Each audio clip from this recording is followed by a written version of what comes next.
Hello बच्चों, let's read this question. So this question says if the atom FM atom है, देखिए 100, इसमें क्या देखिए 100 एफएम 257, ठीक है, follows the Bohr model and one and the radius of the last orbit of 100 FM 257 is n times the Bohr radius. Okay, last orbit की radius क्या है, n टाइम्स आपकी बोर रेडियस की इक्वल है. Then find the value of the n. आपको यहाँ पर क्या बताना है, n की वैल्यू कैलकुलेट करके बतानी है, ठीक है.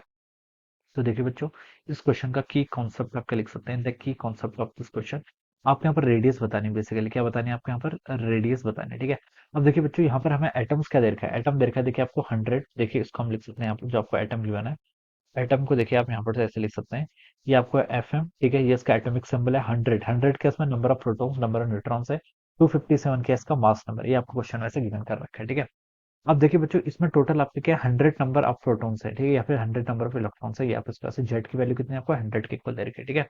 अब देखिए इलेक्ट्रॉन्स की अगर हम फीलिंग करें तो देखिए फर्स्ट सेल, ठीक है, फर्स्ट सेल में देखिए कितने इलेक्ट्रॉन्स होते हैं. देखिए 2n स्क्वायर से क्या होती है, फीलिंग होती है. तो फर्स्ट सेल में आपके n की वैल्यू 1 हो जाएगी तो 2 इलेक्ट्रॉन्स फील होते हैं.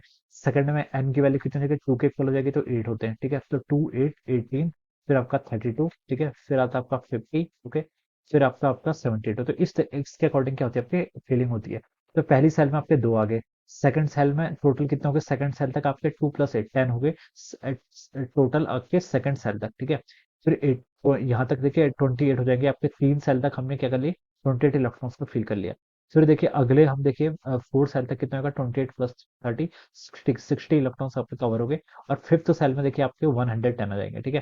तो यहाँ से पूछा आपका 100, जो आपका 100 इलेक्ट्रॉन होगा वो कहाँ पर लाई करेगा, n = 5 पर लाई करेगा, ठीक है. तो इतना हमें पता चल गया, ऑलराइट. अब देखिए हम इसको बोर मॉडल को क्या कर रहा है, आपका फॉलो कर रहा है. तो बोर मॉडल से हम बता सकते हैं, देखिए जो आपका आर एन होता है, किसी भी ऑर्बिट की रेडियस, देखिए ये कैसे डिपेंड करती है आपकी, R naught N square divided by Z, ऐसे आपकी क्या करती है, प्रपोज होती है. देखिए आर एन क्या होता है, आपका रेडियस होता है आपका N square H square epsilon divided by pi M Z square. From the Bohr atomic model से हमारा ये रेडियस के करस्पॉन्डिंग रिजल्ट आता था, ठीक है.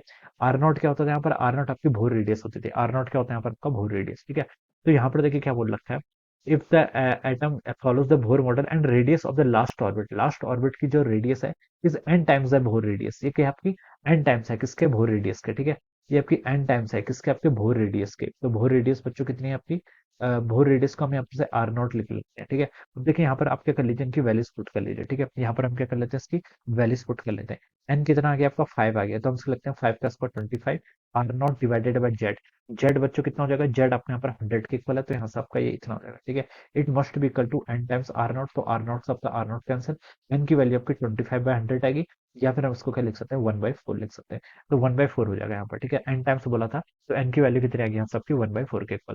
तो 1/4 क्या होगा उसका करेक्ट आंसर. ये देखिए किससे मैच कर रहा है, ऑप्शन डी से. So we can say that option D will be the right answer of this question. Option D इसके करस्पॉन्डिंग आपका करेक्ट आंसर हो जाएगा, alright. So I hope you all understood this concept. All the best and thank you so much.